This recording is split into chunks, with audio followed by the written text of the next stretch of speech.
জাতীয় নাগরিক party, NCP বা তাদের যে অঙ্গ সংগঠনগুলো, তাদের কিন্তু কোনো ধরনের সরাসরি কোনো ধরনের কোনো সম্পৃক্ততা নেই। এখন বৈষম্য বিরোধী ছাত্র আন্দোলন এটি একটি স্বতন্ত্র প্ল্যাটফর্ম এবং তাদের সাংগঠনিক কাঠামো রয়েছে, সে অনুযায়ী কিন্তু সেটি পরিচালিত হচ্ছে।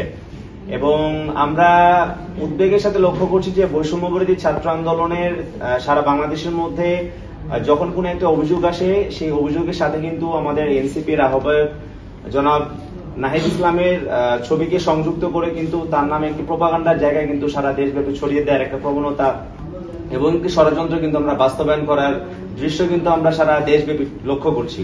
এবং আমরা মনে করি যে এটি একটি চক্রান্ত। আমাদের এক দফার ঘোষক নাহিদ ইসলামকে সারা দেশব্যাপী তার যে জনপ্রিয়তা এবং এই জুলাই পদযাত্রার মাধ্যমে যে আমাদের এনসিপি যে গণজোয়ার তৈরি হয়েছে, সেটিকে প্রশ্নবিদ্ধ করা এবং আমাদের যে গ্রহণযোগ্যতার যে জায়গা রয়েছে সেটিকে প্রশ্নবিদ্ধ করার জন্য কিন্তু এই ধরনের যে তৎপরতাগুলো মিডিয়া ট্রায়ালের মাধ্যমে কোনো ধরনের সম্পৃক্ততা ছাড়া, বৈষম্য বিরোধী ছাত্র আন্দোলনের সাথে বর্তমানে এনসিপি কোনো ধরনের সম্পৃক্ততা নেই।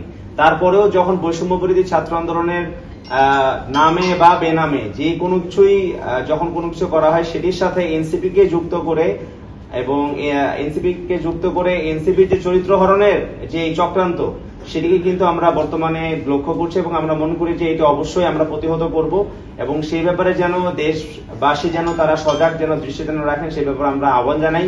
আমরা সারা দেশব্যাপী মানুষের মধ্যে বিচার সংস্কার এবং একই সাথে রাষ্ট্রের পুনর্গঠন নিয়ে আমরা যে ধরনের আমরা দাবি তুলছি, সেগুলো জনমানুষের কাছে পরিচিত হচ্ছে, জনপ্রিয় হচ্ছে।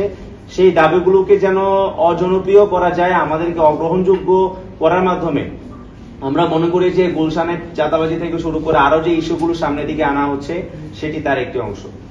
ধন্যবাদ।